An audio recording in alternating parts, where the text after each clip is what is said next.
욥기 26장 5절부터 14절까지입니다. 죽은 자의 영들이 물 밑에서 떨며 물에서 사는 것들도 그러하도다. 하나님 앞에서는 스올도 벗은 몸으로 드러나며 멸망도 가림이 없습니다.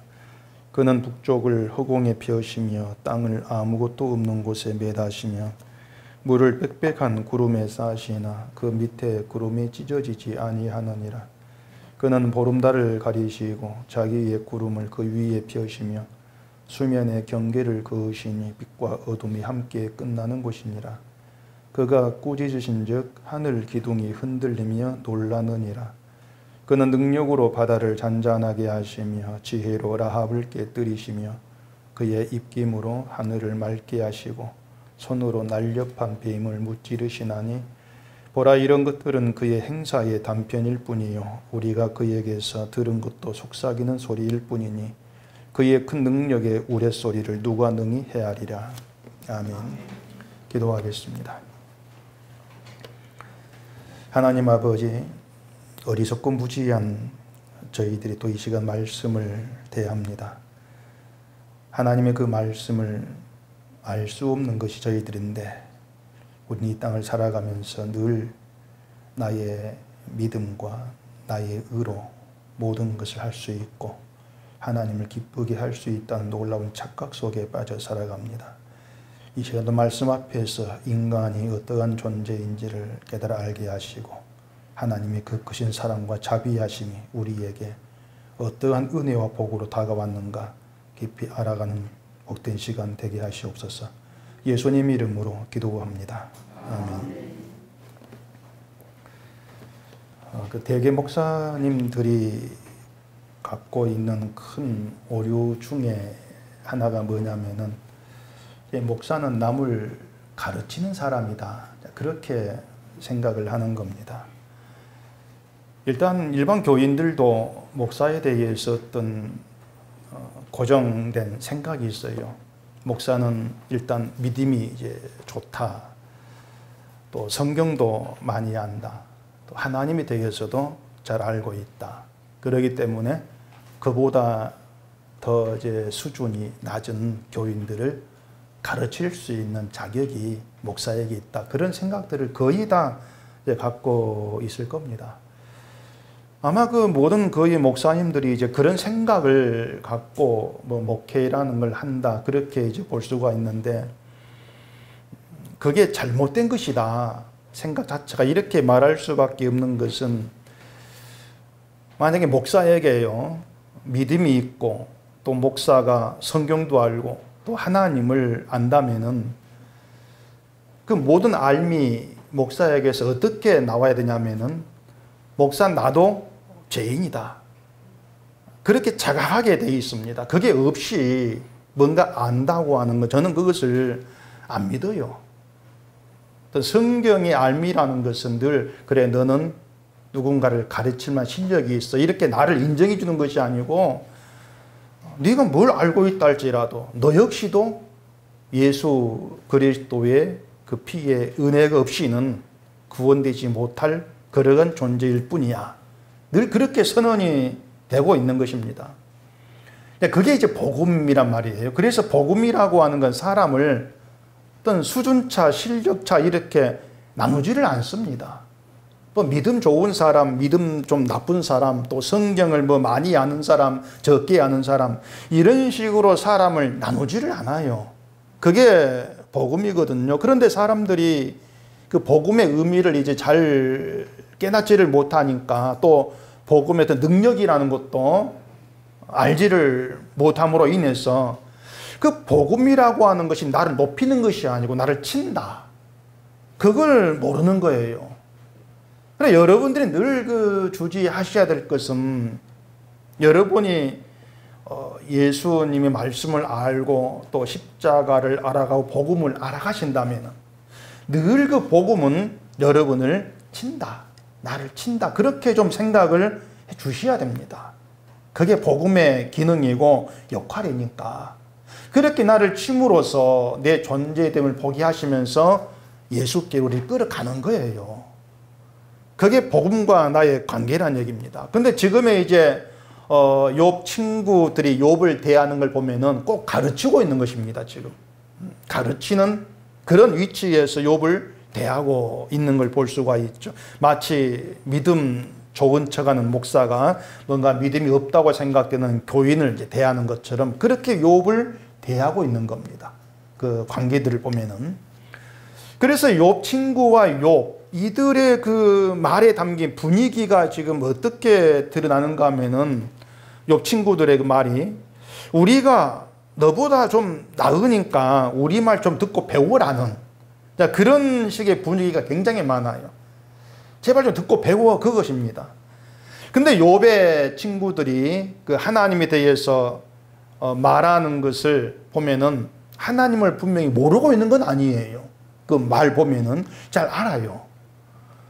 오늘 본문만 봐도 욥 친구들은 물론이고 뭐 욥도 우리보다도 말을 참 잘합니다. 하나님에 대해서 얘기를 참 잘해요. 제가 하나님에 대해서 얘기한다 할지라도 욥 같은 그런 표현을 써가면서 말할 재주가 없습니다. 그 오늘 본문 보세요. 뭔가 알아듣지는 못하겠는데 하나님을 굉장한 그런 능력자, 전능자 높이고 있는 그런 표현을 쓰고 있지 않습니까? 여러분이 하나님을 뭐 한 줄, 두 줄 쓴다 할지라도 욥 같은 표현 할 수 있겠습니까? 못해요.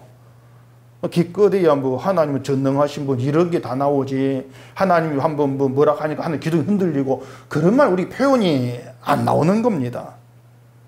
그렇기 때문에 욥 친구도 마찬가지고 욥도 마찬가지고 하나님을 정말 잘 알고 있는 그런 내용들이 막 나오고 있는 거예요.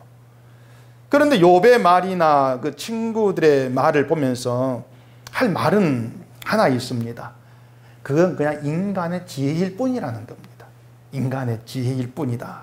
그러니까 사람의 생각으로 욥 친구도 마찬가지고 욥도 마찬가지고 사람의 생각으로 하나님 이런 분이야. 막 창조주고 전능자인 걸 표현하는 거죠. 하나님이 이런 분이야. 이렇게 생각하고 그냥 그걸 그럴듯한 말로 표현을 하고 있는 것일 뿐이다. 이렇게 이제 설명할 수밖에 없는 거예요. 그 앞에 25장에서 빌닷이 하나님을 높으신 분으로 얘기를 했지 않습니까? 전능한 그 존귀하고 위엄하신 주권과 위엄이 있는 이런 분으로 표현을 했고, 다음 인간에 대해서는 구더기 같고 벌레 같다 이렇게 이제 표현한 거 아실 거예요. 하나님 높으신데 그 앞에 인간 낮은 존재, 천한 존재 이렇게 얘기를 했지 않습니까? 많은 말이 그랬습니다. 분명히 맞아요. 하나님 높으시고 인간 천한 존재니까. 그런데 그 말을 하는 의도가 수상쩍다는 겁니다. 그 말의 의도가. 그 25장 4절 보면은 그런즉 하나님 앞에서 사람이 어찌 의롭다함이 여자에게서 난 자가 어찌 깨끗하다 하랴. 맞는 말이죠. 높으신 하나님 앞에서 인간은 의로울 수가 없다. 의로울 수 없는 존재고 구더기와 벌레 같은 존재일 뿐이야. 근데 하나님이 너를 그렇게 천하게 다루신다는 겁니다. 이 친구들 욥에게 빌닷이. 그러니까 욥이 재앙을 받고 있는 거 보면은 참 하나님이 욥을 막 굴리고 있는 아주 천하게 다루고 있는 것처럼 보이지 않습니까? 막 벌레처럼 구더기처럼 그렇게 다루지 않습니까? 지금 모든 걸 다 잃어버리고 막 오몸 병이 피부병 걸려가지고 막 빡빡 긁고 기와장으로 그게 비참한 그런 모습이거든요. 그러니까 빌닷이 말하기를 봐 하나님이 너를 그렇게 구더기처럼 벌레처럼 다루고 있잖아. 그렇게 얘기하고 있는 그러면은 나오는 거죠. 그 이유가 뭘까? 하나님이 너를 그렇게 다룬 이유가 뭘까? 죄 때문이지. 자, 그렇게 연결해가지고 지금 얘기를 하고 있다는 얘기. 그러니까, 그 방식이, 그것이 이 욥 세 친구가 생각하는 하나님이 세상을 다스리는 원칙으로 그렇게 이제 붙들고 있는 겁니다. 쉽게 인과응보, 뭐 이제 불교 용어인데 인과응보, 그렇게 일하시는 하나님이다. 죄 지은 자는 징벌하신다. 그 사고방식이죠. 그런 빌닷의 말에 대해서 욥도 하나님에 대해서 쭉 나열을 막 하고 있는 거예요. 욥이 하는 말은 나도 알아. 그런 반응이죠. 나도 안다. 이만큼은 나도 안다는 겁니다.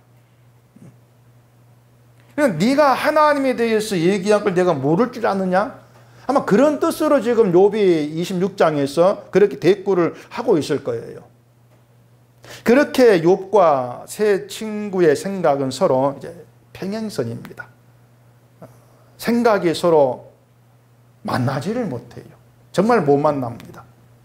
보면은 전부 다 하나님에 대한 지식도 있는 사람들이고 또 하나님에 대한 말도 그게 안 달라요. 보면은 거의 뭐 똑같은 말을 하고 있는데 근데 이상하게 한 분 하나님이 아니에요.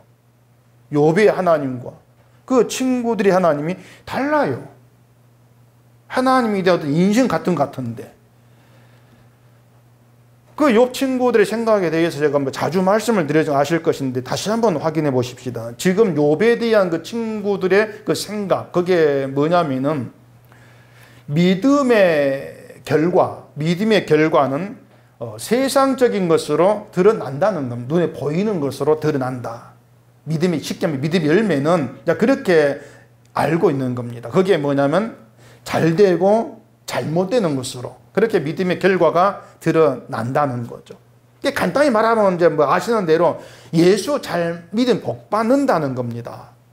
복 받기 위해서는 잘 믿어야 돼. 여기에는 만약에 잘 안 믿고 네가 죄 지으면은 징계를 받아. 이것도 이제 반대로 포함이 되어 있겠죠.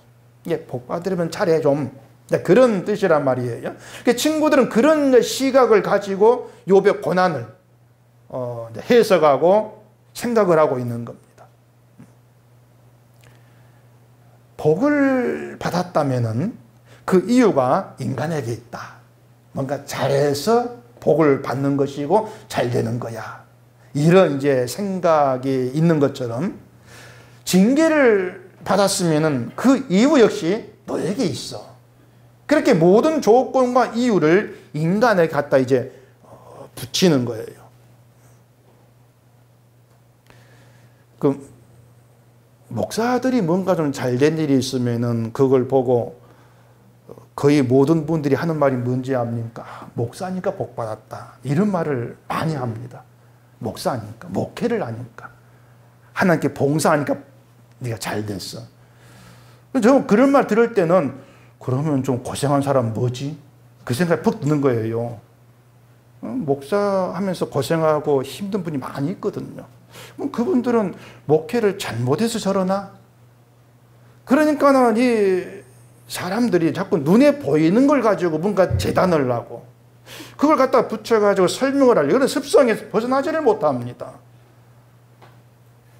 전혀 듣기 좋은 말이 아니고 그게 하나님의 일하심 자체를 내가 회방하는 것인데 그걸 모르고 있는 거예요. 그러니까 세상의 사고방식이 이 욥 친구들로 인해 드러나고 있는데 결국은 복도 또 징계라고 하는 것도 인간 하기 나름이다. 공식에 세워져 있는 겁니다. 인간 하기 나름이야. 이 공식을 깨뜨리지를 못해요.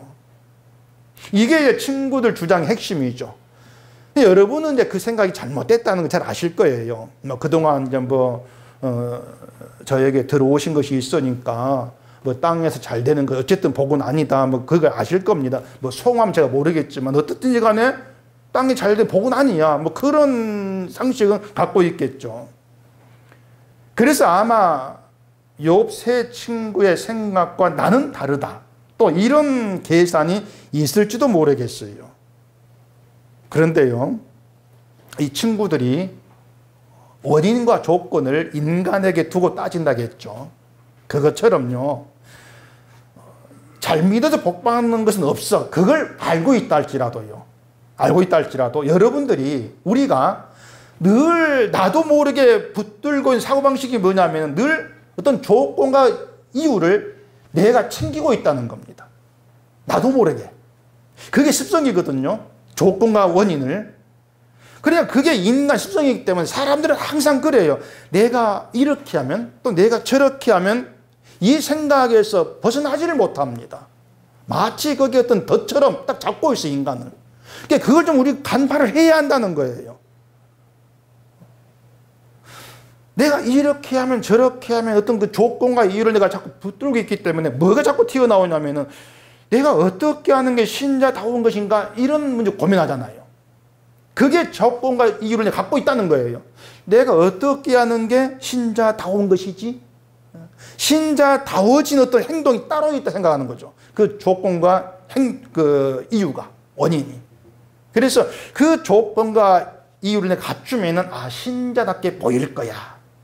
그 생각요. 그게 잘하면 복 받는다. 그런 말을 하지 아니한다 할지라도 욥 친구와 사고가 같은 거예요. 결국에는 동일한 거예요. 그렇게 우리가 어떤 사고방식에 붙들려 살고 있고 또 우리가 어떤 그 사고방식에서 어떤 모습이 나오는가 좀 그걸 면밀히 살펴보셔야 돼요. 우리가 그걸 다 덮어버리고 신앙생활을 하겠다고 하는 건 안 됩니다.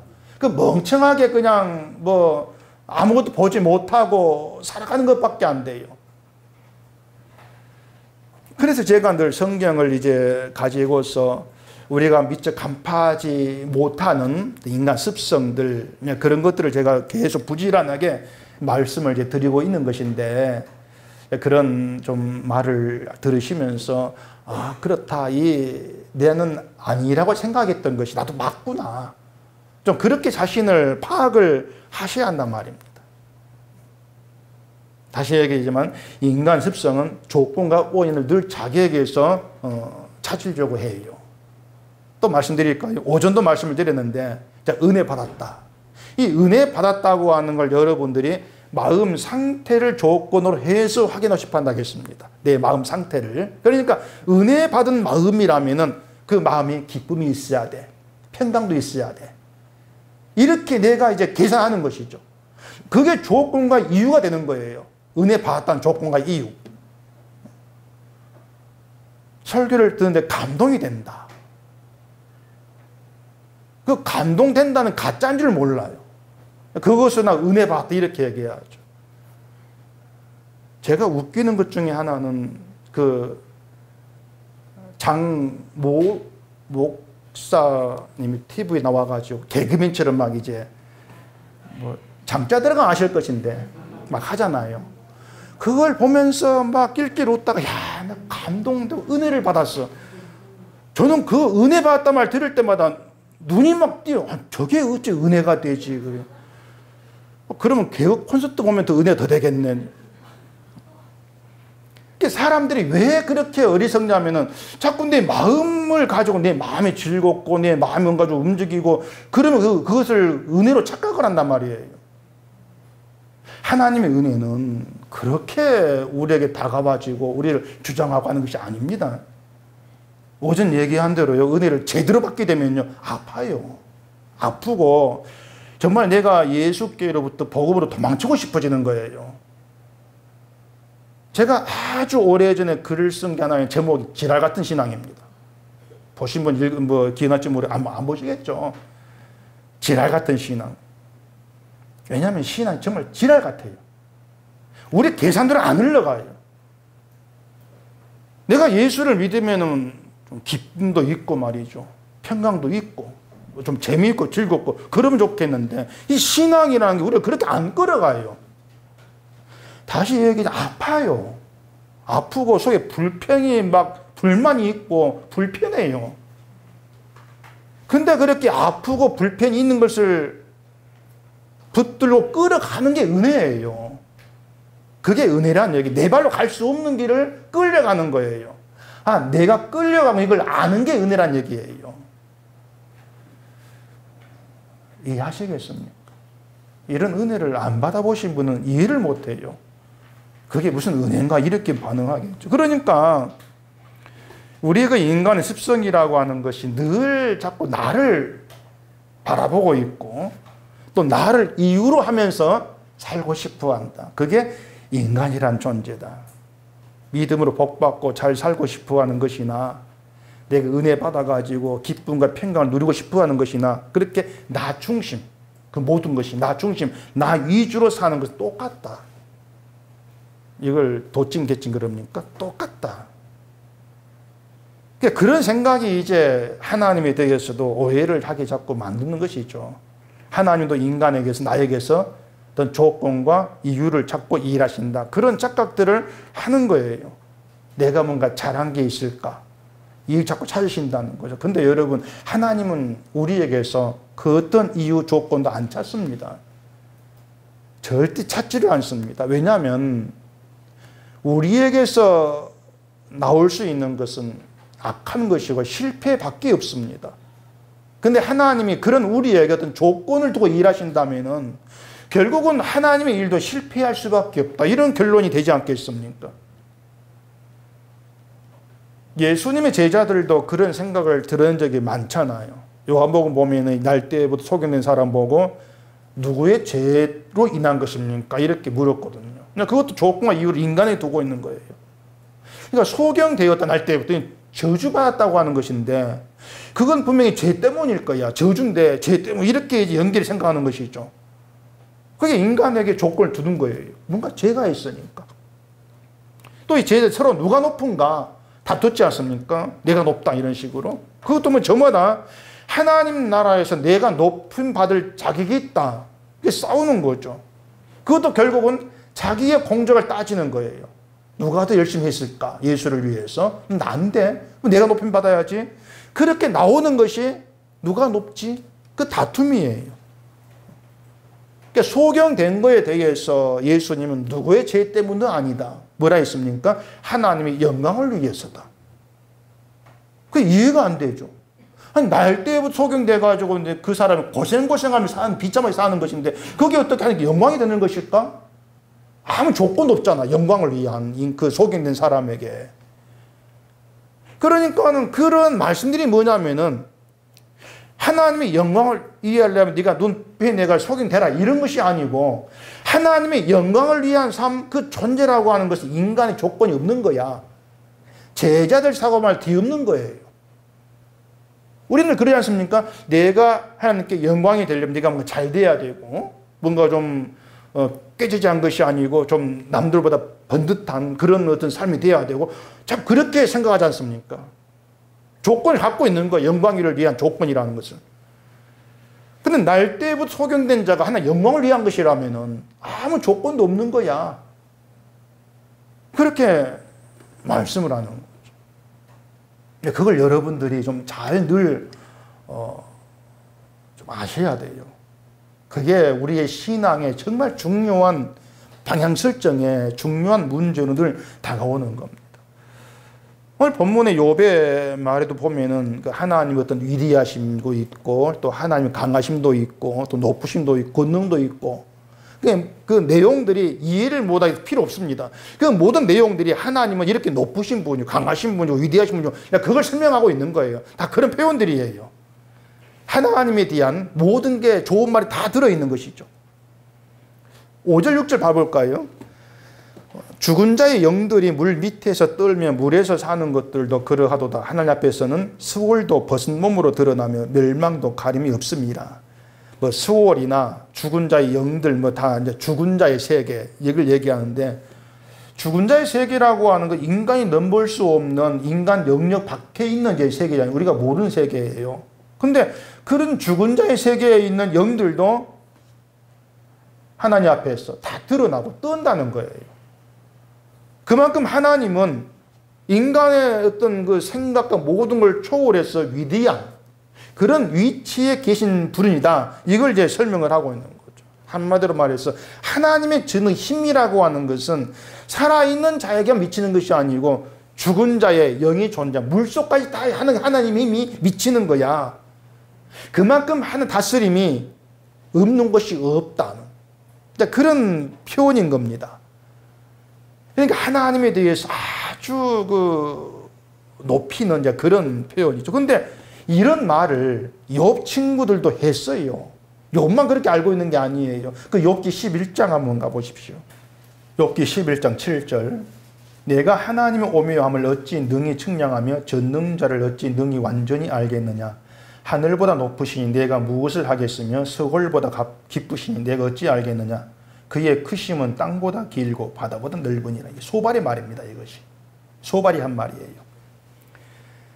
7절에서 하나님의 오묘함을 어찌 측량하며 이렇게 얘기를 하고 있는데 오늘 본문의 그 욥이 말한 14절 보면 이렇게 있습니다.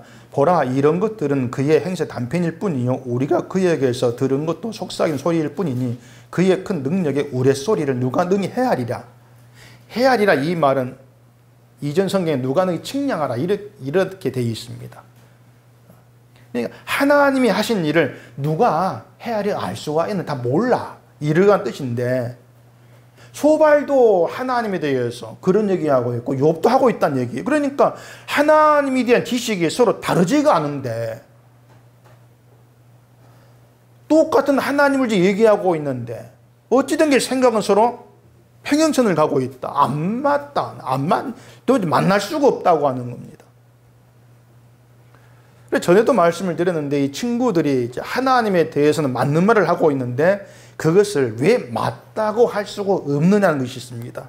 말은 많은데 안 맞다. 이유가 뭐냐? 자, 방금 말씀드린 소발의 말을 예로 들어볼게요. 그 소발의 11장에서 하나님의 전능하심, 위대한 오묘하심 이런 말을 했습니다. 욥과 말이 같다겠죠. 하나님은 분명히 그런 분이야 이렇게 우리 할 수 있을 거예요. 전능하신 분, 오묘하신 분이다. 우리가 몰라. 그렇게 얘기할 수 있겠죠. 그 욥기 11장 11절부터 보십시다. 하나님은 허망한 사람을 아시나니 악한 일은 상관하지 않으시는 듯 하나 다 보시느니라. 허망한 사람은 지각이 없나니 그의 출생함이 들나귀 새끼 같으니라. 만일 내가 마음을 바로 정하고 주를 향하여 손을 들 때에 내 손에 죄악이 있거든 멀리 버리라. 불의가 내 장막이 있지 못하게 하라. 그리하면 내가 반드시 흠 없는 얼굴을 들게 되고 굳게 서서 두려움이 없으리니 곧 내 환난을 잊을 것이라. 내가 기억할지라도 물이 흘러간 같을 것이며 내 생명의 날이 대낮보다 밝으리니 어둠이 있다 할지라도 아침과 같이 될 것이요. 소발의 잘못됨이 뭔지 아시겠습니까? 이걸 읽고 하나 알겠다 하신 분은 여기 올라오시면 돼요. 이 자리에. 저는 내려가고. 근데 그 소발의 잘못을 알아야 이 기독교가 말이에요. 하나님에 대해서 맞는 말을 하는 것 같은데 안 맞다. 이렇게 얘기할 수밖에 없는 이유가 뭔가를 알 수가 있는 겁니다.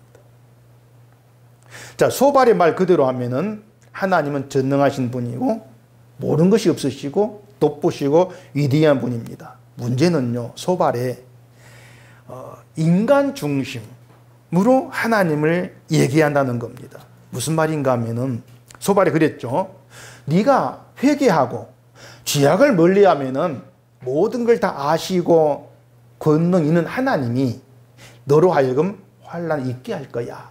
그러니까 하나님의 전능하심, 하나님의 권능, 이것을 인간이 잘했을 때에 환난도 없애주고 평안하게 해주고 재앙도 없게 해주고 그런 쪽으로 전능과 권능을 생각한다는 거예요.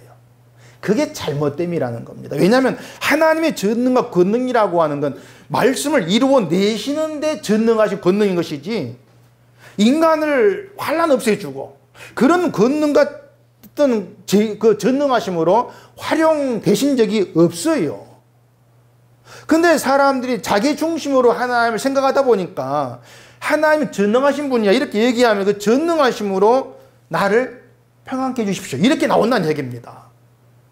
하나님의 전능이 어떻게 일하시는가 이것을 모르기 때문에 자기 중심이기 때문에 그런 말이 나와질 수밖에 없는 거예요. 그러니까 인간을 위한 하나님의 전능, 하나님 위대하심도 인간을 위해서 일하신 위대하심 이렇게 갖다 붙여버리는 것이죠. 그래서 하나님에 대한 지식도 있고 말은 맞다 할지라도 정작 너는 여호와를 하나님 모른다 이렇게 진단할 수밖에 없는 거예요. 그때 욥기 38장 가보십시다. 38장 26절입니다. 사람 없는 땅에 사람 없는 광야에 비를 내리고 황무하고 공허한 토지를 축축하게 하고 연한 불이 나게 하였느냐. 이제 하나님이 욥에게 이제 막 질문을 쏟아내시는 그런 내용 중에 하나인데, 자, 하나님은 세상을 창조하신 분이고 세상을 다스리고 운행하신 그런 분입니다. 비를 내리시기도 하시고 눈을 내리고 우가 쏟으시고 모든 자유몸을 다스리신 하나님이시죠. 근데 그 하나님이 말씀하시는 게 사람 없는 광야에 비를 내린다 하나님이. 아무도 없는 척박한 광야에 비를 내린다. 그 광야에서 땅이 축축해지고 연한 풀이 나게 한다. 아무도 없는데. 그럼 그게 인간 중심을 생각하면은 쓸데없는 일이에요. 광야에 사람이 산다면은 비가 내려가지고 인간 이득을 볼 것이고, 풀이 나면은 또 그게 득이 될 것이고, 그렇게 갖다 붙여 생각할 수가 있는데, 사람이 살지 아니한 광야 땅에 비가 내린들 뭐하며 풀이 난들 인간에게 무슨 득이 되냐? 그 생각 우리 있지 않습니까? 왜 그렇게 하시지 하나님? 그렇게 뭐냐면은 인간 중심으로 내가 중심이다 보니까 하나님 일하시면 나에게 몽땅 이익이 되는 쪽으로 되어져야 한다. 이 생각이 바뀌는 거예요. 우리 교회를 하나님께서 도와주시고 이익되게 하시고 늘 그런 기도가 나오지 않습니까? 그래서 결국은 뭐냐면 하나님의 전능, 하나님이 일하신 모든 것들을 인간을 위해서 모든 걸 이루고 돕는 것으로 제멋대로 해석해버리는 것입니다. 그게 잘못된 거예요. 그것이. 그래서 말은 맞는데 하나님이 전능도 말은 맞는데 의미가 달라요. 의미가 다르기 때문에 너는 하나님 몰라. 이렇게 결론 내릴 수밖에 없다는 겁니다. 이걸 보면서 욥의 그 친구들을 향해서 진단할 수 있는 것은 이 사람들은 자기 의가 있는 사람들이다. 욥도 마찬가지지만 자기 의가 있다. 자기 의가 있기 때문에 하나님은 의로운, 괜찮은 그런 나를 위해서 일하시지. 그런 계산을 하게 되더란 얘기입니다. 지금의 기독교도 그렇게 자기 의에 붙들려 있는 셈이에요. 모두가 내 의에. 내 의가 있으니까 내가 하는 말이나 내가 하는 일을 하나님 기뻐하실 것이고 상 주실 거야. 그렇게 자기 멋대로 생각을 해버린다는 거예요. 오늘 본문 욥의 말 14절 보겠습니다. 보라, 이런 것들은 그의 행사의 단편일 뿐이요 우리가 그에게서 들은 것도 속삭이는 소리일 뿐이니 그의 큰 능력의 우레소리를 누가 능히 헤아리라. 그렇게 얘기하고 있는데, 자, 앞에 보면은 하나님이 꾸짖으면 하늘 기둥도 흔들리고 놀라고 뭐 권능으로 바다를 잠잠케 하고 지혜로 뭐 라합 바다 괴물입니다. 바다 괴물을 뭐 이제 깨뜨리고 입김으로 하늘을 맑게 하고 막 이런 이제 일을 하고 있는데, 외화를 하고 있는 이런 그 일들도 하나님께는 극히 일부의 일일 뿐이다. 아주 작은 일일 뿐이다. 이렇게 얘기하고 있는 것이죠. 그러면서 우리가 하나님에게 들을 수 있는 것도 이렇게 속삭일 소리 좀 미미한데 아예 들을 수가 없다 그 뜻이에요. 그런 정도인데 하나님의 큰 능력으로 일하신 일을 우리가 헤아려 알 수가 있느냐? 모른다 그 뜻입니다. 욥의 말은. 우리는 몰라 그 뜻이에요. 쉽게 말해서 인간의 생각 가지고 하나님의 일을 알 수가 없다는 그런 말을 지금 하고 있는 겁니다. 근데 소발도 같은 말 했단 말이에요. 소발도. 네가 하나님 오묘하면 어찌 능히 측량하며 전능자를 어찌 능히 완전히 알겠느냐. 그렇게 소발이 말한 거예요. 욥에게. 자, 욥이 하나님의 오묘함을 알 수 없고 측량할 수 없다면은 그건 모든 인간에게 다 해당되는 말입니다. 욥만 그렇다는 것이 아니라 모든 인간 다 해당되는 것이에요. 그런데 이 소발, 이 친구들은 하나님의 일을 알 수가 없어, 측량할 수 없어 이렇게 얘기하면서도 마치 욥에게 일어난 고난은 잘 아는 것처럼 얘기 안 했습니까 지금? 무슨 말이냐면 욥의 고난이 하나님 일이란 말이에요. 하나님 일인데 소발은 자기 입으로 하나님 일을 우리가 측량 못해 알 수 없이 이렇게 말했단 말입니다. 그렇다면 욥의 고난도 몰라야 되죠. 이유를 몰라야 되는데 이 사람들은 잘 아는 것처럼 얘기를 해요. 쟤 때문이야. 잘 아는 것처럼 얘기하죠. 그러면서 해결책까지 제시해요. 회개해. 이게 앞뒤가 안 맞는 거예요. 하나님의 일을 모른다면 욥이 고난도 모른다 해야 되는데 고난은 안다. 욥은 좀 달라요. 욥은 자기의 고난에서도 하나님의 일을 좀 모르겠다 그 입장입니다. 욥은 이유를 알 수 없다는 거예요. 근데 그것도 뭔가 하면은요, 욥에게도 역시 자기 의가 남아있다는 것입니다. 욥에게도. 자기 의를 생각을 하기 때문에 하나님이 나에게 고난을 줄 이유가 없는데 왜 주는지를 모르겠다 그 생각입니다. 나에게 고난 줄 이유가 없는데 하나님이 왜 고난 주시지? 모르겠다는 거예요. 그래서 하나님 일이나 몰라. 이렇게 지금 반응을 하고 있는 겁니다. 그것도 자기 의예요. 그래서 우리 신앙에 있어서 자기 의라고 하는 굉장히 큰 함정입니다. 기독교인들 함정에 빠져가지고 그 안에서 신앙생활 한다고 하는데 종교생활을 하고 있는 거예요. 함정에 빠져가지고. 그걸 알아야 돼요. 자기 의에 빠져있기 때문에 죄인이라고 하면서도 내가 저주받을 자라고 까맣게 잊어버려요. 결국 죄인이란 말도 자기 의로 확보를 하는 거예요. 난 죄인임을 압니다. 그래, 난 믿음이 있죠. 그렇게 나오는 거예요. 여러분, 인간이 저주받을 자라는 게 뭔가 하면은요, 인간이라고 하는 건 하나님의 영원한 저주 아래 있는 게 마땅한 존재, 그 뜻입니다. 저주라는 말을 가볍게 생각하지 마세요. 영원토록 하나님의 저주 아래 있는 게 마땅해. 그게 나야. 그 뜻이 담겨 있는 거예요. 그렇게 보면은, 그게 자기란 걸 생각하면은, 고난이 오는 이유를 모르겠다. 이렇게 할 것이 아니고, 나는 고난받아도 할 말이 없는 존재구나. 이렇게 나가지 한단 말입니다. 난 고난받아도 할 말이 없어. 지금 우리 입장에서는 나는 왜 고난이 없이 편히 사는지를 모르겠다. 이렇게 반응에 맞는 거예요. 참 어려운 얘기죠. 난 왜 편히 사는지를 모르겠어. 이런 말들이 이제 듣는 분 입장에서는 불편한 거 알아요, 제가. 아는데, 그렇게 복음은 불편하다. 불편한 복음. 그렇게 받아주시길 바랍니다. 편한 복음은 없다. 이렇게 알아주시면 돼요. 하나님 믿겠다고 내가 마음 먹었는데 위양이 복받고 평안 누리고 잘 살고 이렇게 하는 마음이 없다고 할 수 없잖아요. 그런데 고난받아도 할 말이 없는 인간입니다. 평안이 왜 나에게 오지? 이상하네? 그렇게 했을 때 이게 맞습니다. 그렇게 나올 분이 없습니다. 사실 없어요. 그런데 그런 말을 하게 된 사람이 또 있어요. 그게 십자가 능력이고 그게 신비고 기적이라는 겁니다. 그게 주가 일하는 증거예요. 불편해하면서도 예, 맞습니다. 그런 말이 나와지는 거. 근데 그 사람은 그런 말이 나와진다는 것도 내 고백이 아님을 알아요. 불편함이 있으니까. 근데 이런 말 하게 하는 게 이게 성령이 하신 일이구나. 이렇게 하는 것이죠. 그걸 아는 게 지혜라는 거예요. 그게 진짜 지혜예요. 그것이. 내 중심에서 빠져버리는 거. 우리는 하나님의 일을 헤아려 알 수가 없습니다. 내가 병들어도요. 왜 병들게 하는지 우리는 알 수가 없습니다. 근데 한 가지는 알 수가 있습니다. 그것은 내가 병들어도 할 말 없는 존재. 이건 알아요. 맞습니까? 봐요. 안 나와. 아멘 안 나오잖아. 기도 안 했지만은 병들어도 난 할 말이 없습니다. 속으로라도 아멘 하세요. 그게 맞는 거니까.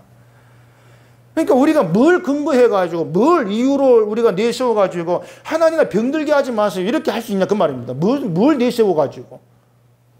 그런 말 아무리 우리가 뒤져봐도 그런 말 할 수가 없어요. 자격이 없어요. 왜 병들게 합니까? 못해요. 그러니까 하나님이 나에게 뭘 보시고 야 그래 너 병들면 안 되겠구나. 이렇게 하실 수 있냐 그 말입니다. 그래서 십자가는 입막음이에요. 우리 입에다가 잡그를 딱 채워버리는 게 십자가예요. 할 말 없게 만드는 게 십자가예요. 그래서 지금의 기독교는 십자가를 모른다. 그렇게 볼 수밖에 없는 거죠. 왜들 그렇게 할 말이 많은지 모르겠어요. 참 할 말이 많아요. 은석계 말이 없지만은 다른 교회가 말 진짜 많아요. 얼마나 많은지 쥐야 막 소리 3번 지르고 막 말하고 말이죠. 진짜 많아요.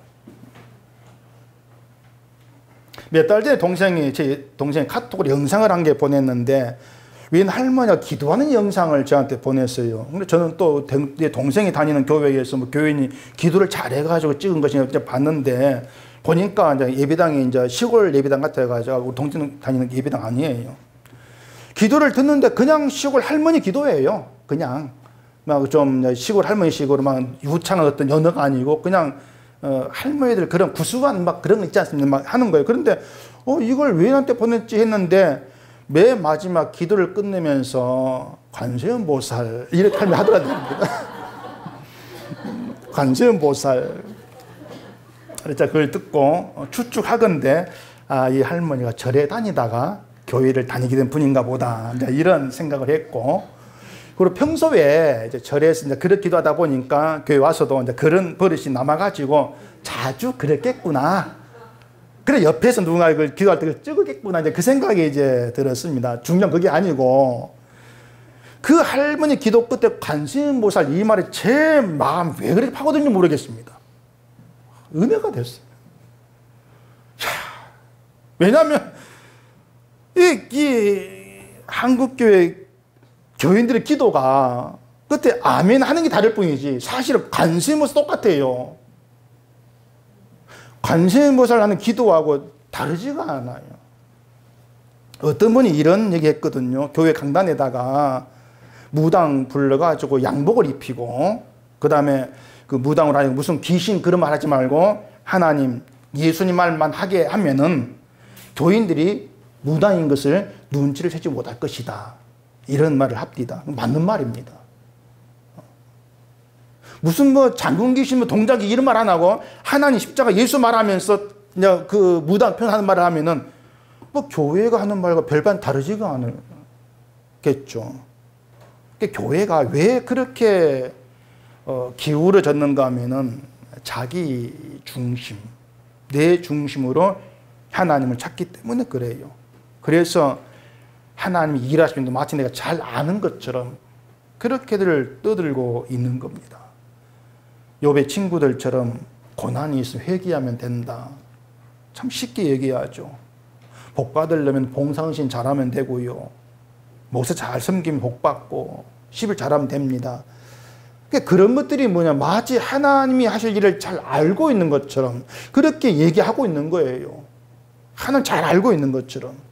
근데 하나님은 우리의 생각과 우리 예상 밖에 계십니다. 전혀 안 맞습니다. 아무것도 안 맞아요. 내가 이만큼 하면 그래도 나를 좀 봐주겠지. 그런 생각이 하나 안 따라옵니다. 제발. 죄송하지만. 안 따라와요, 우리 생각에. 우리 인생의 모든 것은 내 계산대로 되는 것이 아니고 그냥 하나님의 소관대로 그냥 붙들려 있습니다. 그래, 우리가 말할 수 있는 그것이에요. 전도서에서 말한 것처럼 모든 게 때가 있는데 그 때라는 것이 하나님의 소관이다. 내 소관이 아니다. 그냥 하나님의 소관이라는 것은 그 때가 하나님 마음대로라는 것입니다. 울 때가 있고 웃을 때가 있고 슬퍼할 때 춤출 때가 있고 그 때가 내 조건과 내 원인을 따라 조정되는 게 아니라는 겁니다. 내가 뭔가 잘한 게 있으면은 울 때는 사라지고 웃을 때만 준다. 그게 없거든요. 그러니까 내가 잘하고 못하고 내 생각 그런데 잘한다고 생각했는데 아무 상관없이 하나님 그냥 울 때 주시고 웃을 때 주시고 그렇게 일하고 계시는 거예요. 근데 욥의 친구들은 내가 잘하면 때가 바뀐다고 여기는 거예요. 울 때는 사라진다. 슬퍼할 때 사라진다. 춤추고 웃을 때만 있다. 그렇게 착각을 해버리는 거죠. 그래서 욥에게 네가 잘하면 돼. 그런 설득을 하고 있는 거예요. 하나님은 높고 전능하신 분이고 건능한 분이니까 구더기와 벌레것밖에 안 되는 너 까불지 말고 잘해봐. 그런 설득이죠. 근데 욥은 또 안 그래. 욥은 난 잘해 왔다는 겁니다. 잘해 왔어. 잘해 왔는데 고난이 주어졌다. 때문에 고난 내 죄와 상관없는데 하나님이 한 이유를 모르겠다. 이렇게 나오는 거예요. 이유를 모르겠다. 욥과 친구의 생각이 다른 거죠. 이런 혼란에서 인간이 왜 나오지를 못한다겠습니까? 자기 의에 갇혀 있어서 나오지를 못하는 거예요. 내 의에 갇혀 있으니까 얘기 안 들어. 왜 나에게 고난이 오지? 그게 이상하게 다가오는 겁니다. 난 잘했는데 그렇게 나오는 거예요. 여러분이 밭에다가 물을 심었다고 생각해 보세요. 물을 뽑을 때 누구하고 논합니까? 누구랑 저랑 논할 겁니까? 내 마음대로 뽑으면 되잖아요. 무에게 물어볼 거예요. 야, 무야, 내가 뽑으니 괜찮냐? 심은 사람 마음대로 해요. 주인이 뽑으면은 무는 뽑히면 되는 거예요. 왜 뽑냐? 그런 항변을 못 하는 겁니다. 하나님이 우리를 세상에 심었다고 그것을 믿는다면 뽑는 것도 하나님의 소관임을 알아야 돼요. 하나님이 심고 하나님 뽑으시는 거예요. 아이고 하나님 좀 더 놔두지 왜 뽑습니까? 항변할 처지가 우리는 못 되는 거예요. 그게 피조물이에요. 그것이 우리 입장인 거예요. 이것만 알면은 하나님께서 권능으로 일하시는 것을 헤아려 알 수가 있습니다. 우리는요 하나님께 뽑으시면 예하면 되는 거예요. 예. 딴 게 없어요. 병들면 예하면 되는 거예요. 오늘 내가 너를 데려가겠다. 예하면 되는 거예요. 하나님 제가 할 일이 있는데요. 그게 하나님께 안 통해요. 그게 자기 의라는 겁니다. 할 일이 있는데요. 그 할 일 누구를 위한 것입니까? 결국 죄 짓는 것밖에 더 있습니까? 다 자기를 위한 거잖아요. 할 일 있다 해봐야 하나님을 위한 건 아무것도 없어요. 그래 놓고 내가 할 일이 있어서 못 가겠습니다. 그럼 하나님 그래 알았다. 한번 뽑을게. 그런 하나님 우상이죠. 신자라고 하면서도 신자로의 주제 파악을 못하고 있는 겁니다. 제발 좀 주제 파악하시라는 거예요. 다시 얘기할게. 우리는요 하나님이 쓰시든 버리시든 하나님께서 하신 대로 끌려가면 됩니다. 그래 끌려가세요 그냥. 근데 한국교회가 가르치는 것은 하나님께 쓰임 받으려면 이런 거지 않습니까? 좀 잘해서 버림받지 말자. 늘 하나님께 쓰임 받자. 그게 욥의 친구의 사고방식이고 그게 종교예요. 그래서 종교와 복음은 만날 수 없는 평행선이다. 주부 앞에 그림이 그겁니다. 주부 앞에 그림도요, 제가 고심고심해가지고 막 하는 거니까 좀 보고 묵상하시고 해보세요. 좀. 그 조그만 그림도요, 다 의미가 있어요. 그냥 막 갖다 붙인 게 아니에요. 숙제를 내고 싶은데, 그럼 교회를 안 나올까 봐서 힘들다고. 숙제도 못 내는 게 웃겠고. 종교는 내가 어떻게 하면 버림받지 않고 쓰임받아가지고 가치 있는 인생이 될까? 그 궁리하는 겁니다. 그게 종교입니다. 신앙은 세상에 남아있을 이유도 가치도 없는 그런 나를 오늘도 남기신 하나님의 뜻이 뭘까? 그걸 묻고 고민하는 겁니다. 우리를 세상에 남겨두신 것은 하나님의 영광을 위한 것인데 그게 내가 뭘 해서 영광이 되는 것이 아니고 하나님께서 남겨놓은 대로 살아가는 게 영광이에요. 그냥 남겨놓으신 대로 살아가시면 돼요. 뭘 해야 됩니까? 자꾸 조건과 이유를 내게 둘러가지 마세요. 그게 짐이 되는 거예요. 우리에게 필요한 것은 하나님이 일하신다. 하나님 소관 거기에 그 뜻에 나를 맡겨버리는 겁니다. 그냥 예, 알아서 하십시오. 맡겨놓는 거예요. 내 생각이 이게 잘된 것인데요. 그 생각 버리시고요. 하나님의 뜻에 의해서 내가 흘러간다. 그 뜻에 흘러가는 것이 가장 잘된 거예요. 그것이. 그걸 아시고 권능의 하나님이 전능하신 하나님이 그 뜻대로 나에게 일하신다. 오직 그 하나로 자유와 평강을 좀 배워가시기를 바랍니다. 기도하겠습니다. 아버지 하나님, 하나님이 어떤 분이시며 또 하나님 앞에서 우리가 누구인가 하는 것을 욥기를 통해서 생각해 봤습니다. 늘 드러난 우리 어리석임이고 나의 의밖에 없습니다. 이 시간 나의 어리석음 그 의가 다 깨어지게 하시고 주 앞에서 아무것도 아닌 존재 오직 주께 맡겨진 자로 주님께 쓰신 대로 쓰여지는 그것이 우리의 기쁨이 되어지도록 해주시옵소서. 예수님 이름으로 기도합니다. 아멘.